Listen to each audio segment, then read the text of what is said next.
It's a Swedish word. It's pronounced Skraeckoedlan. It's actually spelled with the Swedish A with the 2 dots and the O, but we spelled it more internationally, and that has not been to our advantage because no one can spell it and no one can pronounce it. But it's a Swedish word, and it translates to like the horror lizard. It's like a Godzilla reference, something like that. Yeah, and I think we had a name before the band was actually started. Well, you came up with a name and sent me a text. Do you want to play heavy doom rock, fast stoner, and sing in Swedish? Yeah. We will be called Skraeckoedlan. Yeah, that was the concept before we even rehearsed. So, and it's like a reference to old 50 horror movies and that sort of things, sci-fi thing. And also the song by Blue Oyster Cult, of course, the Godzilla song. Yeah, obviously.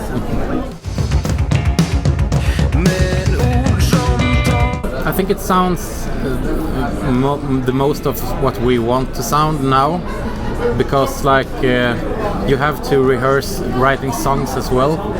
You get better at writing songs. You have to write a lot of songs to know what you want to write. And also like when you were younger, it was 10 years ago when we started out and we were young kids and wanted to sound like our idols and play this kind of metal or music that we liked. But I think that has progressed into something more original now. And I think we know that, and when we write songs now, we know that we want to write it for us and not like cover songs of other bands. But that has become quite a natural progression as well, I think. It's not something we, at least not I think, extremely consciously about. No, when we write, because like it's fun not to do the same songs and try to do something new as well. And also this album, Earth, our third album, it's a concept album, and we got the story behind the concept written to us from a sci-fi author to base the whole album on his story. So it was more of it was another take on songwriting, because we had to tell the story justice, and we know that this song, the first song, needs to be more of an intro song, and then we need to take it this way, and it was a whole other way to write songs. Yeah, it was a totally different approach. So I guess that kind of shows up in the result as well. Star Trek. Star Wars is not sci-fi. Good answer. Star Wars is a saga, it's a fantasy, so... Just to clear it out. So.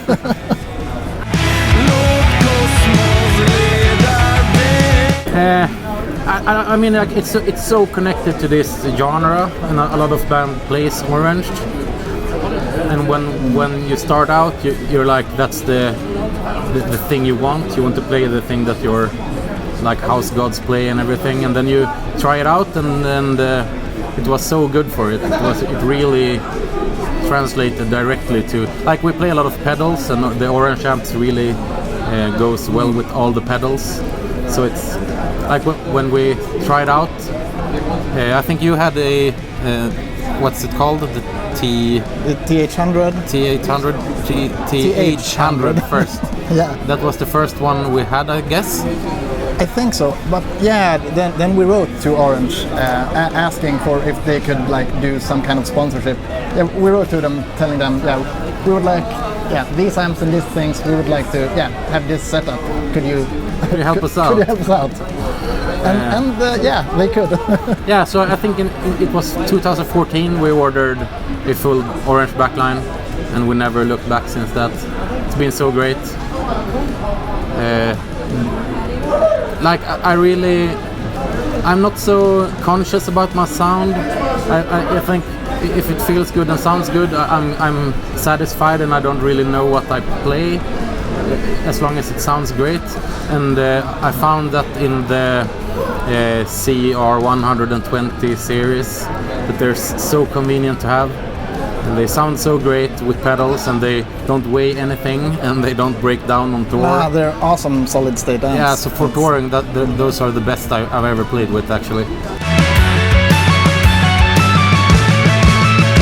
I have one CR 120 combo, the 212 combo, and a 212 cabinet with the CR 120 head, and then I split the signals into two, so I play 2 amps.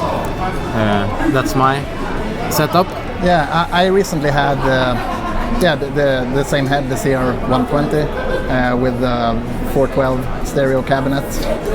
I've just recently, just before this festival, I bought the what's called the Rocker 32 stereo combo.